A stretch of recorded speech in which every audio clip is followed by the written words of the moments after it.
Buenas tardes, hermanos, tengan todos. Bienvenidos a este momento para meditar en la palabra de Dios. Ustedes saben, estamos estudiando el libro de Hechos, los apóstoles, de forma secuencial, versículo a versículo. Y estamos en el capítulo 10, al que les pido que vayan a sus Biblias, a Hechos capítulo 10. Vamos a continuar en la parte donde nos quedamos. La fe no es ciega. Se basa en un amplio cuerpo de evidencia y testimonio. Estamos, hermanos, reflexionando acerca de Hechos capítulo 10. Y como les decía, este es un momento crucial en la narrativa de Hechos y de hecho en la historia de la humanidad, porque es aquí por primera vez donde el Evangelio se va a anunciar y se va a dar testimonio a una familia de gentiles que se habían aproximado al judaísmo, pero que realmente ellos necesitaban conocer y escuchar las palabras del Evangelio. Y es a través de dos visiones que Dios usa, dos momentos que Dios usa para poder comunicar su mensaje a Cornelio y a Pedro. Lo hemos visto. Hemos visto al menos tres sesiones hasta este momento. Hemos visto la vida de este hombre llamado Cornelio. Hemos visto a Pedro, cómo es que en este proceso está Dios trabajando en su santificación. Y también hemos visto la semana pasada este encuentro por fin entre Cornelio y Pedro frente a frente. Dos bandos, los judíos y los gentiles, por fin unidos. Y lo que veíamos era la obra de Dios para unir a dos pueblos y cómo es que Dios no tiene favoritos. Estamos en el punto clímax, hermanos, de este encuentro. Acompáñame a ver el texto en el versículo 33, en donde Pedro está delante de un grupo de personas muy especiales, singulares. Él no había estado en una audiencia similar. Está delante de un grupo de gentiles, algunos quizás más importantes que otros, pero sin duda Pedro está en ese momento. Y Cornelio, después de decir la razón de por qué lo llamó, termina diciendo en el versículo 33, todos nosotros estamos aquí presentes delante de Dios para oír todo lo que el Señor te ha mandado. ¿Qué clase de audiencia era esta que está ahí? Había un genuino deseo de personas por escuchar lo que Pedro tenía que decirles de parte de Dios. Había una multitud de personas de buen ánimo, no estaban ahí obligadas o forzadas. Es Dios habiendo preparado el terreno para estas personas. Están calladas y dispuestas a escuchar lo que Pedro tiene que decirles. Así que lo que veremos el día de hoy y la próxima semana es este mini sermón de parte de Pedro, que va a ser interrumpido por Dios, como en toda la narrativa, en donde Pedro va a comunicarles a este grupo de personas gentiles acerca del mensaje que necesitan escuchar. El día de hoy avanzaremos en esta historia. Versículo entonces de este día, versículo 34 al 41. Busquen en sus Biblias, Hechos 10, 34 al 41. ¿Lo tienen, hermanitos? ¿Sí? Digan ya. Ya, muy bien. Dice el texto: entonces Pedro tomó la palabra y dijo, aquí viene el sermón de Pedro: ciertamente ahora entiendo que Dios no hace acepción de personas, sino que en toda nación el que le teme y hace lo justo, le es acepto. Esto lo vimos la semana pasada, pero continúa su discurso. El mensaje que Él envió al pueblo de Israel, predicando de paz por medio de Jesucristo, que es el Señor de todos. Ustedes saben lo que ocurrió en toda Judea, comenzando desde Galilea, después del bautismo que Juan predicó, cómo Dios ungió a Jesús de Nazaret con el Espíritu Santo y con poder, el cual anduvo haciendo bien y sanando a todos los oprimidos por el diablo, porque Dios estaba con él. Nosotros somos testigos de todas las cosas que hizo en la tierra de los judíos y en Jerusalén, y también le dieron muerte colgándolo en una cruz. Pero Dios lo resucitó al tercer día e hizo que se manifestara, no a todo el pueblo, sino los testigos que fueron escogidos de antemano por Dios, es decir, a nosotros que comimos y bebimos con Él después que resucitó de los muertos y continúa después más. Pero hasta ahí, hermanos, voy a detenerme para meditar algunos aspectos de este primer sermón de Pedro que da a este grupo de gentiles de un corazón bien dispuesto, preparados para escuchar lo que Pedro tiene que decir. Así que el día de hoy, hermanos, vamos a ver, Pedro testifica a Cornelio el Evangelio, parte 1, ¿no? Como las series que vemos en Netflix, ¿no? O que ven ustedes, porque yo no veo Netflix. No es cierto. Pedro testifica a Cornelio el Evangelio. Porque lo que tenemos aquí, hermanos, es parte del mensaje del Evangelio que Pedro va a comunicar a Cornelio. Lo que tenemos aquí entonces es una ayuda para nosotros para saber cómo es que Pedro le compartió el Evangelio a este grupo de personas que quizás no tienen un contexto pleno del judaísmo, aunque tienen un acercamiento al judaísmo, pero que ahora Pedro les va a testificar acerca de Jesucristo. ¿Cómo es que Pedro les va a testificar acerca de este Evangelio? ¿Qué les va a decir a este grupo de personas? Es lo que vamos a ver el día de hoy en esta primera parte. Vamos a ver 3 encabezados del desarrollo de esta historia. Empecemos, hermanos, con el primer encabezado, que tiene que ver con el mensaje de paz. Dense cuenta en el versículo 36 lo que nos dice el pasaje. Después de Pedro haber dicho acerca de que Dios no tiene acepción de personas, la doctrina de la imparcialidad de Dios, y cómo es que Pedro hasta ese momento dice, ahora entiendo, Pedro dice, el mensaje que envió al pueblo de Israel, predicando de paz por medio de Jesucristo, que es el Señor de todos. Después de Pedro haber dicho, ¿saben qué, gentiles? Dios no está lejos de ustedes. Que Dios no hace excepción de personas, es que Pedro dice al menos 3 cosas en este pasaje que vamos a ver. Lo primero que dice Pedro en este pasaje, como inciso A, es que Dios, gentiles, ha revelado progresivamente un mensaje de paz. Y este mensaje de paz no lo ha revelado a ustedes principalmente, sino ¿a quién? Al pueblo de Israel. El texto dice, el mensaje que Él, ¿quién es Él? Dios. Porque en el contexto anterior, los versículos pasados, se refería a Dios no haciendo acepción de personas. Así que dice, el mensaje que Dios envió al pueblo de Israel. Pedro continúa hablando acerca de Dios. No solamente Dios no hace excepción de personas, pueblo gentil, sino que este Dios ha enviado un mensaje, no a ustedes, sino al pueblo de Israel. Pedro no repara en decir que este mensaje primero se envió a los hijos de Israel, pero con todo esto nosotros podemos comprender de que Dios ha revelado de forma progresiva, en creciendo, poco a poco, un mensaje. ¿Qué mensaje? El mensaje de paz. Hermanos, desde que Adán y Eva pecaron y fallaron contra Dios y se rebelaron contra Dios, Dios está comunicándose con el ser humano. Dios no ha dejado a su creación a la deriva, sino que veremos en toda la narrativa de la Biblia cómo es que Dios va a mostrar cada día más evidente el mensaje de la paz. ¿Por qué paz? Lo vamos a ver más adelante. Desde Génesis capítulo 3, versículo 15, tenemos este primer mensaje de paz, donde Dios le dice a esta humanidad que se ha rebelado con Dios y a este diablo, a este Satanás, yo pondré enemistad entre tu simiente y la simiente de la mujer, y habrá una pelea, un conflicto, pero ¿sabes qué? Va a venir un momento donde va a haber paz. ¿Y qué momento será ese? Cuando uno de los descendientes de esta mujer venga y venza al descendiente del diablo, o la simiente del diablo, o a la condición pecaminosa del diablo, o al diablo mismo.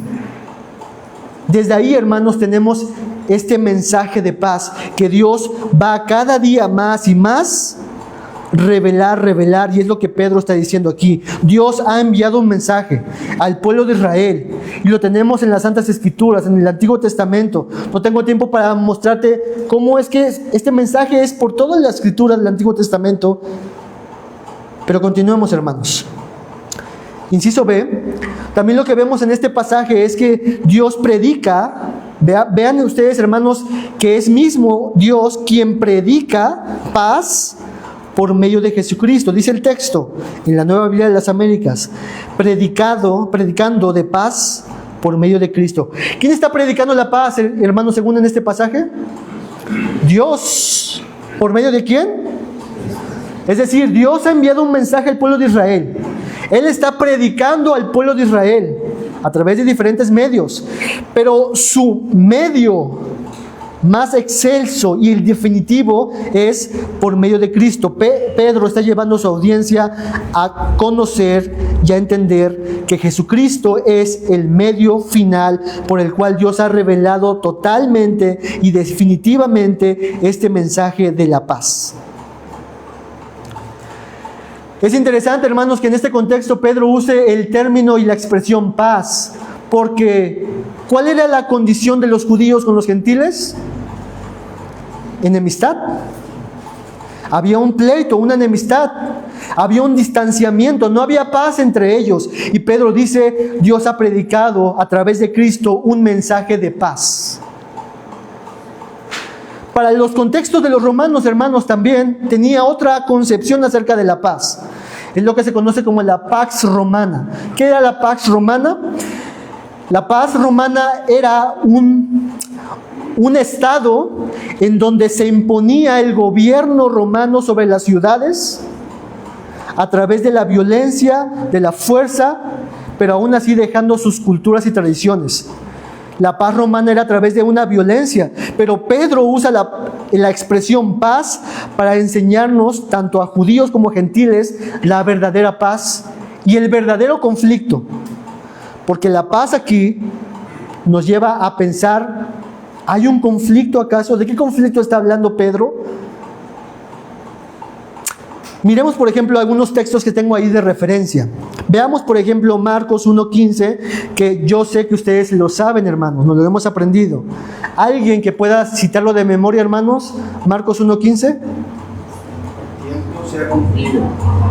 El reino de Dios se ha acercado. Arrepentidos y creed en el Evangelio. El tiempo se ha cumplido, el reino de Dios se ha acercado. ¿Qué es esto, hermanos? Si lo traducimos en nuestro contexto, un mensaje de paz. Había un reino distante, pero ahora en Cristo Jesús el reino se ha acercado a ustedes. Esto es paz. Esto es un mensaje de paz. Esto es un mensaje ahora de relación. Toda la vida de Jesucristo, sus palabras fueron expresiones del deseo de Dios para reconciliar al hombre con Él mismo. Todo lo que Jesús hizo fue una expresión del deseo de Dios porque la humanidad volviera a una comunión con Dios. Esta es la voluntad de Dios, que te conozcan a ti y a Jesucristo a quien tú has enviado. Esta es la vida eterna al final del día. ¿Qué es lo que el mundo necesita, hermanos? Paz. Es lo que normalmente les preguntan a personas, ¿no? Y que contestan, ¿qué es lo que desearías que pasara? ¿Cuáles son tus deseos? La paz del mundo. ¿Cuál tipo de paz el mundo desea, hermanos? La paz de un mundo sin guerras, sin conflicto, de muchas cosas, pero la paz que la Biblia menciona es una paz que es todavía mucho más trascendente y primordial y más importante. Paz con Dios. ¿Qué es lo que necesita el mundo? La paz con Dios. Quizás algunos te preguntarán, pero es que yo no creo que esté en una guerra con Dios. Yo estoy aquí, es verdad, yo respeto las religiones, yo respeto de Dios, yo no me meto con las personas. Yo no estoy en pleito con Dios. Yo trato de hacer las cosas bien, si bien no soy perfecto, lo intento. Realmente busco tener una paz interior. ¿Se acuerdan de la película de Kung Fu Panda? Había un personajito ahí, de Shifu, donde todo el tiempo estaba meditando y diciendo paz interior, paz interior. Así el mundo piensa que está con Dios, que tiene paz. Pero realmente la Biblia nos dice, tú estás enemistado con Dios. No, yo no estoy haciendo guerra. Vamos a ver un texto. Acompáñame al otro texto. Santiago 4:4. Vean en sus Biblias, busquen en sus Biblias. Santiago capítulo 4, versículo 4. Estamos hablando acerca de la enemistad con Dios y cómo es que realmente la Biblia nos dice que el mundo está en un pleito con Dios. Santiago capítulo 4, versículo 4, hermanos. ¿Lo tenemos? ¿Ya? Muy bien. Dice el texto, oh almas adúlteras. Qué palabras tan duras, ¿verdad? ¿No saben ustedes que la amistad del mundo es enemistad hacia Dios? Por tanto, el que quiere ser amigo del mundo se constituye enemigo de Dios. No, yo no estoy peleándome con Dios. El texto nos dice, simplemente el hecho de que tú no ames a Dios, de que no buscas la voluntad de Dios, de que no vivas para Dios, tú lo que estás diciendo es de que yo desecho a Dios, yo desprecio a Dios, su voluntad, sus palabras, sus deseos, y yo quiero hacer la vida a mi manera. Déjenme vivir la vida a mi manera. Déjenme ser libre como yo quiera. No se metan en mi vida. Y tú, Dios, eres la persona que más quiere intrometer en mi vida.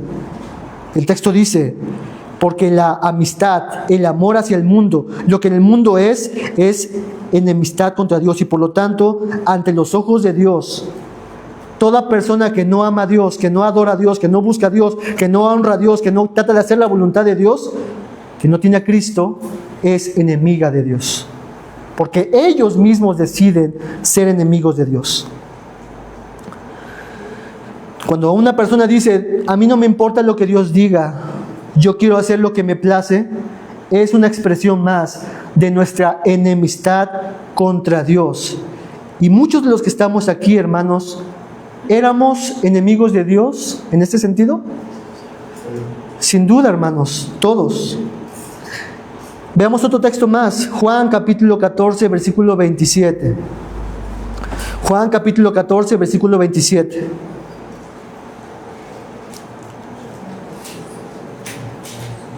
Un texto muy conocido, porque mientras el mundo busca la paz de diferentes formas y al final su búsqueda de paz termina siendo incremento de enemistad con Dios, Jesucristo va a decir esto en Juan 14, 27. La paz les dejo, mi paz les doy. Yo no se las doy como el mundo se las va a dar. No se turbe vuestro corazón, su corazón, ni tenga miedo. Yo soy la fuente de la verdadera paz. La paz que el mundo quiere es temporal. La paz que el mundo busca es efímera, pasajera, condicionada. La paz que el mundo ofrece es una ilusión. Y solo Cristo es quien puede dar verdadera paz a pesar de tener conflictos, a pesar de tener enfermedades, a pesar de experimentar injusticias, a pesar de todas estas cosas, el cristiano, el creyente, el que cree a las palabras de Cristo, puede experimentar una paz, como dice la Biblia, que es incomprensible. Más tarde Pablo escribirá de lo mismo, hermanos. Acompáñenme a Efesios, capítulo 2, versículo 14. Y después veremos el 17 y el 18. Efesios 2, 14.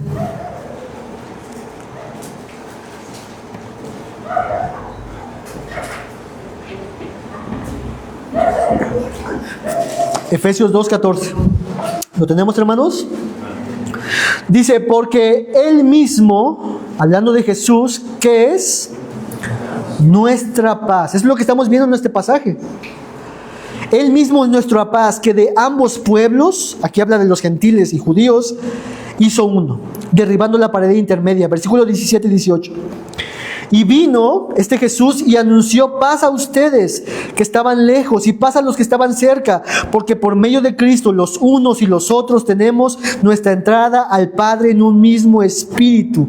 Y de esto, hermano, está anticipando Pedro cuando le está predicando a los gentiles. Dios ha predicado paz por medio de Jesucristo. Más tarde Pablo lo va a decir en estas palabras, porque Jesucristo es por medio de quien Dios va a reconciliar al mundo que cree en Él, con Dios.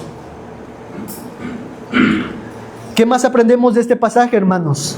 Que Pedro está comunicando con esto. No solamente que Dios ha revelado progresivamente un mensaje de paz, no solamente eso, sino que Dios a través de Cristo es quien revela este mensaje de paz y predica este mensaje de paz, sino que termina en el versículo 34, que Jesucristo es el Señor de todos. Así termina el versículo 34. Hablando de la persona de Jesucristo. Esto, hermanos, es algo repetitivo en los sermones de Pedro. En Hechos capítulo 2 termina diciendo, después de dar una explicación, termina diciendo que Jesús es el Señor. Piensa como los romanos. ¿A quiénes consideraban los romanos su señor? Su curios, al emperador. Y ahora Pedro está diciendo, este Jesús que está predicando paz, Dios lo ha constituido el Señor, no solamente de gentiles, como pensaba Pedro, sino el Señor ¿de quién? De todos. De todos. Pedro quiere dejar bien en claro 3 verdades acerca de Jesucristo. Jesucristo fue enviado por Dios para predicar paz. Jesucristo no solo fue un judío, sino que Dios lo declaró como Señor de todos. Y Jesucristo es el Señor tanto de judíos como de gentiles. Jesucristo es el Señor. Y tenemos muchos textos, y aquí menciono algunos textos, hermanos, donde se ve la autoridad y el dominio y el señorío de Jesucristo. Solamente apúntalos, los voy a leer para ustedes. Mateo 28, 18, Jesús dice, toda autoridad me es dada en los cielos y en la tierra. ¿Qué es esto? El señorío de Jesucristo. Filipenses 2, 10 al 11, para que en el nombre de Jesús se doble toda rodilla que está en los cielos y en la tierra y debajo de la tierra, y toda lengua confiese que Jesucristo es Señor para la gloria de Dios. ¿Qué es esto? Que todo mundo algún día se postrará delante de Él.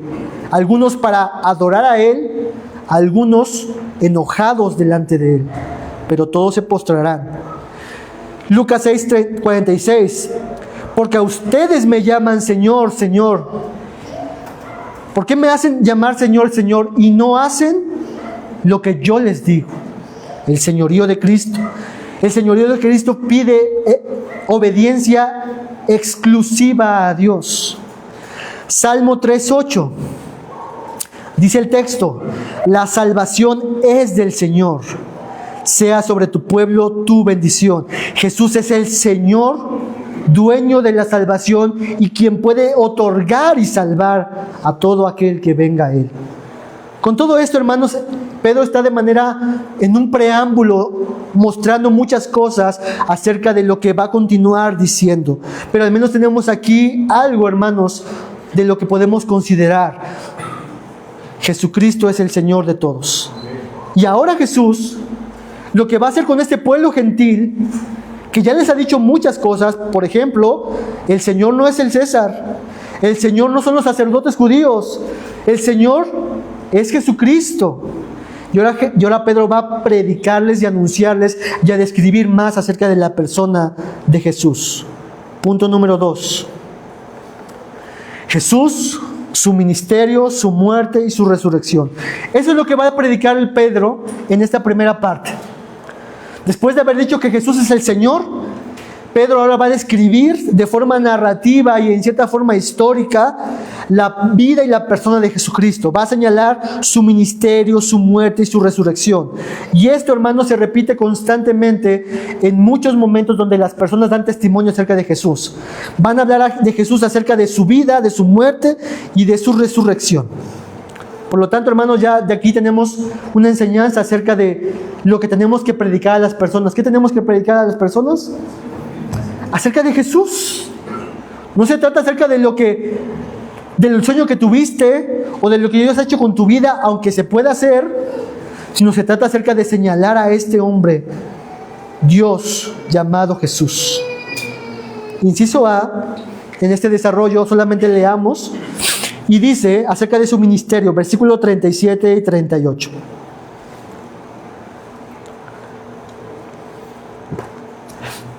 Jesús es el Señor de todos. Ustedes saben lo que ocurrió en Judea, en toda Judea, comenzando desde Galilea después del bautismo que Juan predicó. Cómo Dios ungió a Jesús de Nazaret con el Espíritu Santo y con poder, el cual anduvo haciendo bien y sanando a todos los oprimidos por el diablo, porque Dios estaba con él. Algunos comentaristas, algunos estudiosos de la Biblia ven esta descripción que Jesús va a hacer más adelante, que Pedro va a hacer en todo esto, como algo con lo que comienza incluso el Evangelio de Marcos. ¿Cómo comienza el Evangelio de Marcos, hermanos? En el bautismo de Juan el Bautista. En el bautismo de Jesús, y después empieza con su ministerio, su obra, después su muerte, después su resurrección. Y algunos dicen que precisamente Pedro, quien influyó en la vida de Marcos, es el desarrollo en cómo bosqueja su evangelio, a través de su bautismo, después su vida ministerial, después su muerte, después su resurrección. Y Pedro está diciéndole a estas personas acerca de la vida de Jesucristo y presupone que ellos conocen algo de la vida de Jesucristo, porque dice, ustedes saben lo que ocurrió en toda Judea, que Dios ungió a Jesucristo con el Espíritu Santo. La palabra ungir aquí, ustedes saben qué significa, o cuál es su transliteración al hebreo, que sería Mesías. Y significa este Mesías que ha sido ungido, es decir, Dios lo ha ungido como el rey, profeta y sacerdote final. Este Jesús, después de haber sido ungido, ¿qué hizo? Hizo muchos bienes. Todo el tiempo hacía bienes, hermanos. Su ministerio se caracterizó por sanar, por liberar, por predicar el reino, por mostrar compasión, misericordia. Mientras todos se escondían de los leprosos, Jesús dice, yo quiero, sé sano. Mientras las personas despreciaban a una mujer con flujo de sangre, Jesús se extraña de que alguien la haya tocado y se acerca y conversa con la mujer. Jesús mostró compasión, hizo todo el tiempo bienes, hermanos. Jesús fue perfecto. Y esa palabra tú y yo no la comprendemos, hermano. Porque nadie conoce a una persona perfecta. Nadie conoce a una persona que perfectamente piensa todo como debe de ser, ni que hace todo como debe de ser, pero Jesús era esa persona perfecta. Sanando a los oprimidos por el diablo. Jesús en su ministerio, en muchas ocasiones, manifestaba y revelaba que Él tenía autoridad incluso sobre ¿quién? Sobre las huestes demoníacas. ¿Qué quieres con nosotros, hijo de David, hijo del Señor, del Santo? Los demonios gritaban, salgan de ahí. Y si por el dedo de Dios yo saco a los demonios, Jesús dijo, el reino de Dios ya ha llegado. Con todo esto, hermanos, yo quiero que vean la humanidad de Jesús, la compasión de Jesús, que Jesús hizo todo el tiempo bien. Y como dice el texto, todo lo hacía, ¿por qué? Porque Dios estaba con él. No porque era un superhéroe, no porque era un superpoderoso, un semidios, sino porque él dependía de Dios para todo y mostraba compasión. El ministerio de Jesús, y eso está predicándoles a los gentiles. Acompáñame a ver un texto de referencia. Lucas 4, 17 al 21. Busquen en sus Biblias, Lucas 4, 17 al 21.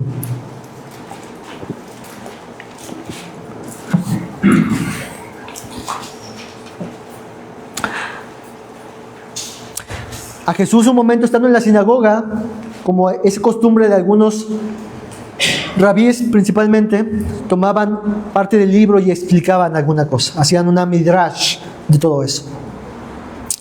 Lucas 4, 17, 21 es el momento en el que Jesús toma este libro y fíjense lo que dice. ¿Lo tenemos, hermanos? Le dieron el libro del profeta Isaías y abriendo el libro halló el lugar donde estaba escrito: el Espíritu del Señor está sobre mí, porque me ha ungido, ¿para qué? Para anunciar el Evangelio de los pobres, lo que hemos visto con Pedro, el Evangelio de paz, el Evangelio de los pobres, paz a los pobres. Me ha enviado para proclamar libertad a los cautivos, paz a los cautivos, recuperación de la vista a los ciegos, para poner en libertad a los oprimidos, para proclamar el año favorable del Señor, paz para con el hombre. Cerrando el libro, lo devolvió al asistente y se sentó. Y los ojos de todos en la sinagoga estaban fijos en él. Y comenzó a decirles: hoy se ha cumplido esta escritura que han oído. Yo soy ese de quien la Biblia dice, de quien las escrituras dicen. Yo vine precisamente para esto, para hacer bienes a toda la humanidad. Y eso es lo que Pedro está diciéndoles a este grupo de gentiles acerca de su ministerio. Segundo apartado, inciso B. Él les habla acerca de su muerte, versículo 39. Nosotros somos testigos de todas las cosas que hizo Jesús en la tierra de los judíos y en Jerusalén. Y también le dieron muerte colgándolo en una cruz. Hermanos, Jesús hizo muchas cosas bien, todos los bienes. Incluso personas que no son afines al cristianismo hablan de Jesús como una persona maravillosa, una persona que vino a ser una persona revolucionaria. Y a pesar de todos estos bienes que hizo Jesús, ¿qué hizo la humanidad con él? le dio muerte. En la narración del Evangelio se describe lo que Dios hace en Cristo y lo que Cristo hace contra el Cristo. Pedro enfatiza la crucifixión de Cristo. Le dieron muerte colgándolo en un madero, en una cruz. Acompáñame a ver los textos, hermanos, en Deuteronomio 21, 22 al 23. Porque esto, si hacemos referencias, puede ser una referencia a esto, hermanos, y ven las implicaciones. Deuteronomio 21, 22 al 23. ¿Lo tienen, hermanos? Dice Deuteronomio: si un hombre ha cometido pecado digno de muerte y se le ha dado muerte y lo has colgado en un árbol, su cuerpo no debe de quedar colgado en el árbol toda la noche, sino que ciertamente lo enterrarás el mismo día. ¿Por qué? Pues el colgado es maldito de Dios, para que no contamines la tierra que el Señor tu Dios te da. ¿Cómo era considerada una persona que era colgada en un madero? Maldito. ¿Qué es lo que Cristo está predicando al mundo entero que lo está viendo, a los judíos principalmente? Es un maldito de Dios. Este que hizo muchos bienes, ahora para muchos será, él es un maldito. Y Gálatas, Pedro más adelante, busquen ese texto, Gálatas 3, 13 al 14, nos vuelve a enseñar esto mismo y habla de Jesús, eso precisamente. Gálatas 3, 13 al 14. ¿Lo tenemos, hermanos? Dice: Cristo nos redimió de la maldición de la ley. ¿Cómo nos redimió de la maldición? ¿Cómo nos rescató? Habiéndose hecho, ¿qué? Maldición por nosotros. ¿En qué momento Cristo se hizo maldición? Ahí, hermanos, en el madero, en la cruz. Dice el texto: maldito todo aquel que cuelga de un madero. Versículo 14. A fin de que en Cristo Jesús la bendición de Abraham viniera ¿a quiénes? A los gentiles, lo que estamos viendo en Hechos 10, para que recibiéramos la promesa del Espíritu mediante la fe. Es decir, que Jesucristo en su muerte no solamente fue una muerte histórica, sino que tenía connotaciones teológicas, donde Dios había hecho a su propio Hijo maldición que tú tenías que haber cargado, por la cual tú, yo, teníamos que haber muerto. Hay un canto que dice: no puede ser maldito aquel que en su dolor exclama con un grito: perdónale, Señor. Hermanos, el momento de la cruz, Dios se hace maldición por nosotros. Y Pedro dice: nosotros somos testigos de todas estas cosas. Vimos a Jesús hacer grandes milagros y prodigios. Escuchamos sus enseñanzas, pero también vimos cómo Él, colgado en la cruz, clamaba a Dios: consumado es. Esto, hermanos, no es una descripción de un emperador, de la Pax Romana. No era una descripción de una Pax Romana. No era una descripción digna de un rey, de un César. No es la descripción de un victorioso emperador. Este Jesús no parece un exitoso conquistador romano. No parece quien va a dar paz por medio de su victoria, sino que está ahí, humillado, desnudo totalmente en la cruz. Pedro ha dicho ya antes: pero Jesús es el Señor. Pero ¿cómo es posible que sea el Señor si ha muerto de forma tan vergonzosa? Continúa Pedro, inciso B, su resurrección. Dice Pedro a este grupo de gentiles: pero Dios, es decir, no quedó ahí la muerte, lo resucitó al tercer día e hizo que se manifestara. Pero Dios, esos pero Dios, hermanos, son maravillosos, preciosos. Dios ha dado resurrección a su Hijo, porque su santo Hijo no podía quedarse en la corrupción, en el Seol. Lo dice Pedro en Hechos 2 acerca de los salmos. Dios ha resucitado a su Hijo. Y la prueba de la resurrección, la evidencia de la resurrección, o más bien el hecho de la resurrección, es la prueba definitiva de lo que Pedro ha dicho, de que Jesús es el Señor. Vamos a ver un texto en la Biblia. Primera de Corintios, capítulo 15, versículo 55 al 57. Primera de Corintios 15, 55 al 57.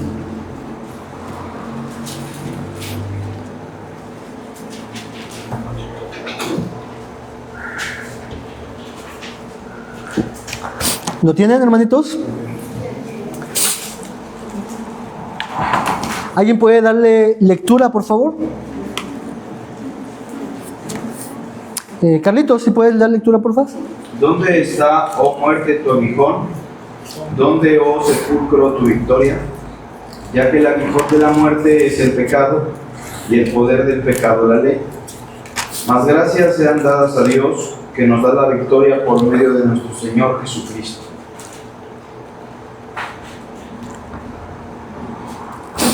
Hermanos, lo que nos describe en Primera de Corintios es la prueba de que la resurrección de Cristo es la victoria definitiva sobre el pecado. Aquello que se había dicho en Génesis 3:15 del descendiente de la mujer, la resurrección de Cristo es el pisotón sobre el imperio de la muerte y de Satanás. Definitivo y total, consumado es. Y Pedro entonces está diciendo todo este mensaje del Evangelio, porque el Evangelio no termina con un Cristo crucificado, lo incluye, pero el Evangelio termina con un Cristo resucitado, que ha vencido la muerte y que Él es ahora el Señor de la vida y que da vida a aquel que viene a Él. El anuncio de la resurrección de Cristo es la proclama de Dios, donde Dios dice: he ahí el Rey de Reyes y Señor de Señores, Cristo Jesús. Y ahí termina, hermanos, esta segunda sección donde Pedro pasa a decirles acerca de la vida de Jesucristo. Tercer encabezado, hermanos. Dice el texto, dice el encabezado: somos testigos de la persona de Jesús, porque eso es lo que Pedro ahora va a decir a este pueblo gentil. Versículo 41 dice lo siguiente, después de haber dicho todo lo que acabamos de ver: no a todo el pueblo, sino a los testigos que fueron escogidos de antemano por Dios, es decir, a nosotros que comimos y vivimos con Él después que resucitó de los muertos. Cornelio seguramente ya había escuchado acerca de la muerte de Jesús. Quizás no era algo extraño para él. Cornelio quizás ya había escuchado acerca de la impresionante vida de Jesucristo. Pero lo que Cornelio no había escuchado de primera mano era de la resurrección de Jesucristo. Y lo que Pedro está diciendo es: esto es lo que necesitas escuchar. Este Jesús que escuchaste, que vivió, que murió, realmente no quedó en la tumba, sino que resucitó. Y nosotros, Dios nos ha encomendado ser testigos de su resurrección. Tanto es así que Cornelio, nosotros estuvimos comiendo con él después de su resurrección. No fue un espectro, no fue un fantasma, no fue un espíritu errante, sino que realmente lo vimos con cuerpo y carne. Es realmente una resurrección física de Jesucristo. Y Pedro dice: nosotros somos testigos de esta persona. Hay evidencias, nosotros somos la prueba de su resurrección. Nuestras vidas lo contemplaron, lo vieron, lo palparon, comimos con él. Y nosotros sabemos, hermanos, por los evangelios, de otros momentos a los que Jesús se manifestó y que terminaron siendo también testigos de la resurrección de Jesucristo. Por ejemplo, tenemos a María Magdalena, a otras mujeres, a los 2 discípulos camino hacia Maús, a más de 500 hermanos, a Jacobo, hermano de Jesús, a todos los discípulos, a Pablo, como lo vimos en Hechos 9, también Jesús se le va a presentar. Y todo esto, hermanos, para no quedar duda acerca de ¿qué? De que Jesús realmente resucitó. Ellos podían testificar con seguridad. Y no solamente testificar con seguridad, hermanos, sino dar su vida por esa verdad acerca de que Jesús realmente es quien dijo que es, porque ha resucitado. Entonces, hermanos, todo esto ha sido puesto para que Pedro está diciendo, nosotros somos testigos de ello. No te venimos a inventar nada, lo vimos, comimos con ellos. Y hay evidencias, testimonios de personas que les pasó esto. Y de esto vengo a hablar a ustedes, Cornelio. Pedro va a continuar su mensaje, hermanos, y lo veremos la próxima semana. Pero el día de hoy solamente lo veremos hasta este punto.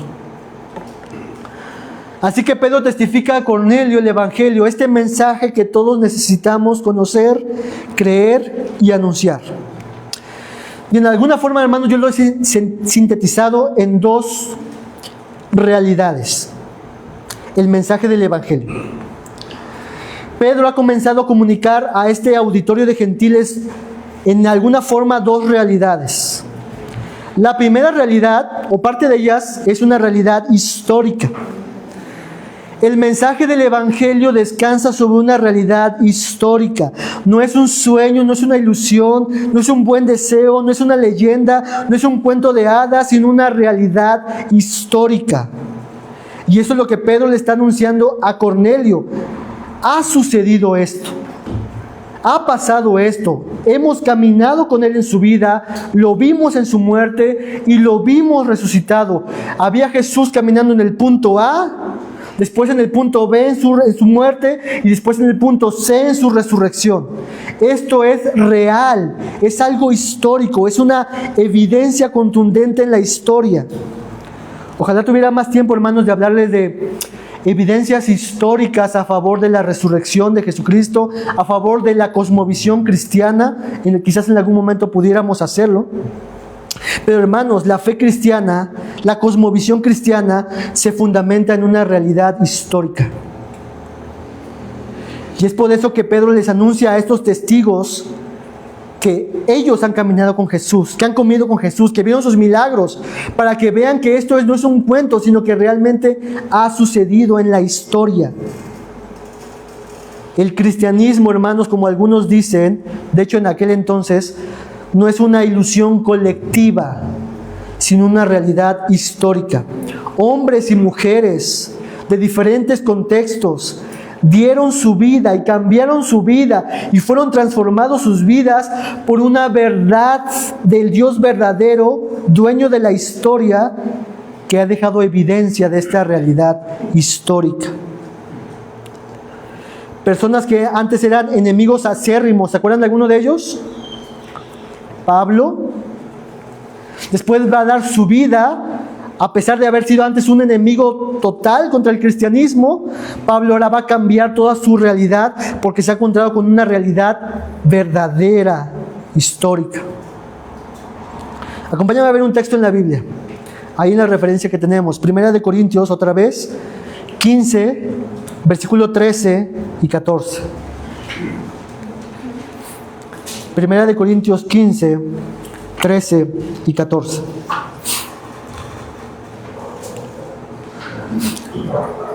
¿Lo tenemos, hermanos? ¿Sí? Dice el texto: y si no hay resurrección de muertos, entonces ni siquiera Cristo ha resucitado. Y si Cristo no ha resucitado, vana es nuestra predicación y vana también es nuestra fe. Hermanos, si Cristo no resucitó, el cristianismo es falso. Es una mentira. Es vano, es vacío, no tiene sustancia. Es lo que Pablo está diciendo. Si Cristo no resucitó, vano es el cristianismo, es falso, es una secta, es una herejía, es una distorsión de la realidad. Pero Cristo resucitó, y ese es el argumento de Pablo en 1 Corintios. Así que si esta realidad histórica no hubiera sucedido, hermanos, no tendría sentido estar aquí, hermanos. Pero esto ha sucedido. Por eso hablamos de una realidad histórica. Amigo, amiga que estás aquí, si tú quieres demostrar que el cristianismo es falso, empieza por ahí, demostrando que la resurrección es falsa. Y te reto que hagas eso. Si tú dices, no, es que el cristianismo son puras falsedades, son puras historias, son puras cosas morales, todo es mentira, empieza investigando, empieza buscando. Si realmente Jesús resucitó, hay evidencia de ello. El cristianismo no está peleado con la razón, hermanos. El cristianismo no está peleado con las evidencias ni con la lógica, puesto que nuestro Dios es dueño de las evidencias, de la historia, de la lógica. Nuestro Dios es dueño de todo. Y nuestro Dios le ha placido dejar testigos y evidencias y marcas acerca de este acontecimiento. Si tú no crees en Cristo, amigo, persona que nos ven por la transmisión, no es por falta de evidencias. Son por tres cosas. Si tú no crees en el cristianismo, en Cristo, es uno, porque simplemente no conoces el cristianismo. Dos, porque tienes un problema emocional que has tenido en tu experiencia acerca de la religión y que te ha llevado a tener una animadversión contra todo tipo de experiencias religiosas. O tres, simplemente no quieres aceptar la verdad porque no te conviene arrepentirte, porque no quieres cambiar de vida, pero no por falta de evidencias. Entonces, esta es la primera realidad, es una realidad histórica, hermanos. Y no tengo tiempo para darles abundantes evidencias que podemos argumentar acerca de la historicidad y la realidad histórica de la vida, la muerte y la resurrección de Jesucristo.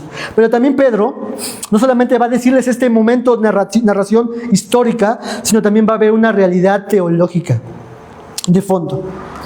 Esta realidad teológica da explicación a ese acontecimiento histórico, porque no solamente Pedro está diciendo esto ha sucedido, sino que Pedro va a decir muchas veces la razón teológica porque eso ha sucedido, por lo cual eso ha sucedido.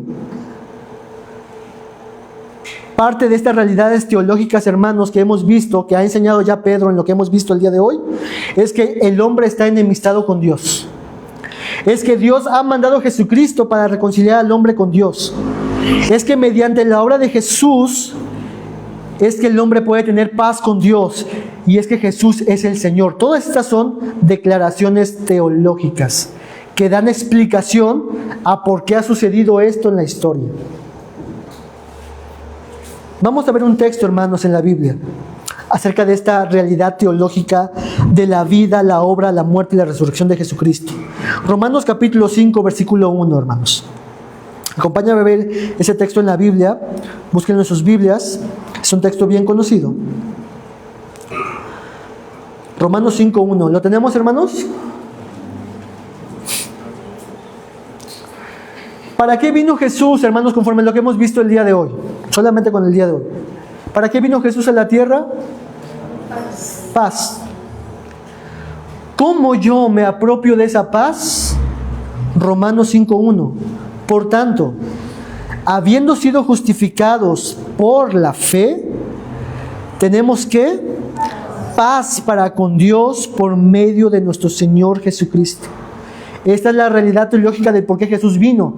No vino para enseñarnos un camino mejor, no vino para enseñarnos cómo debería de comportarse la humanidad, no para enseñar qué es lo que estaba bien y qué es lo que estaba mal, sino lo que vino es que para que por medio de Él, todo aquel que crea tenga paz para con Dios. ¿Y cómo me apropio de esto?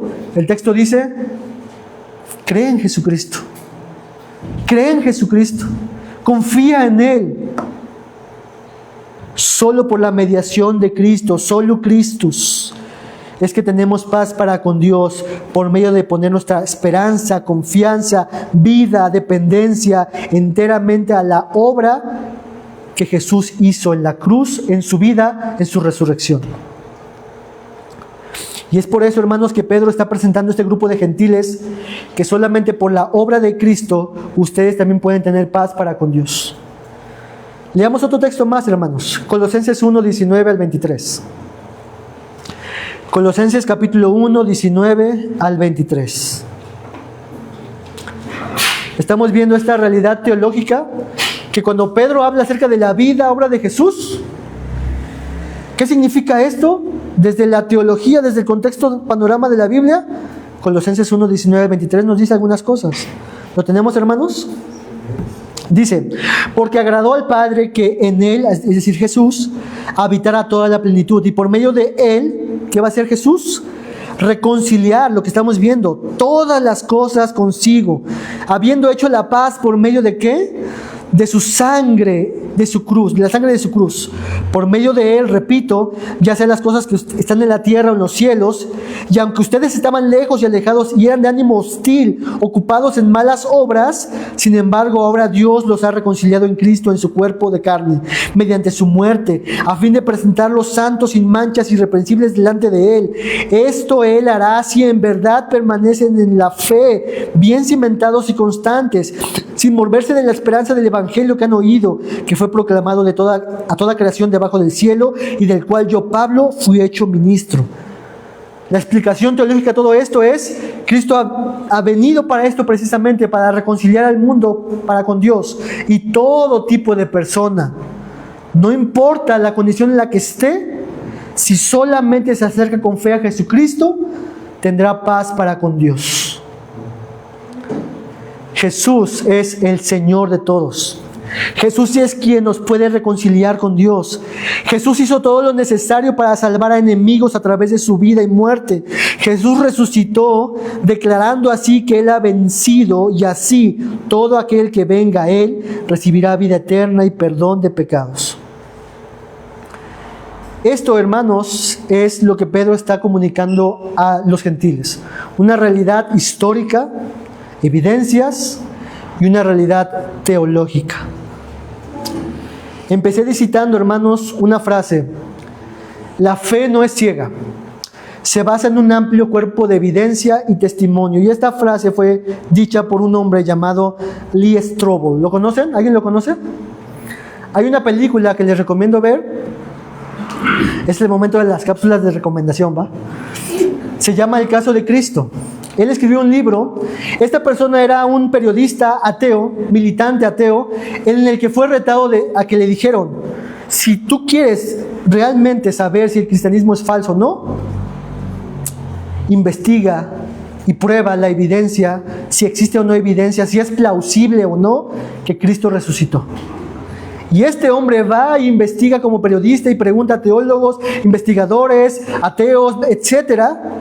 Y al final todas las evidencias llegan a una sola conclusión: Cristo resucitó.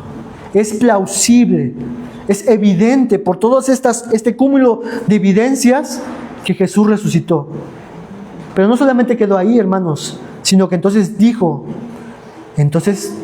todo lo que Jesús dijo es cierto. Por eso es que decimos que la fe no es ciega, sino se basa en un amplio cuerpo de evidencia y testimonio. Y a veces Dios se vale de todo esto para llevarnos a la fe. Así que, hermanos, Pedro ha testificado a Cornelio el Evangelio a través de esta realidad histórica y explicando en alguna forma lo que significa de la vida de Jesús. Pedro testifica a Cornelio el Evangelio, parte 1.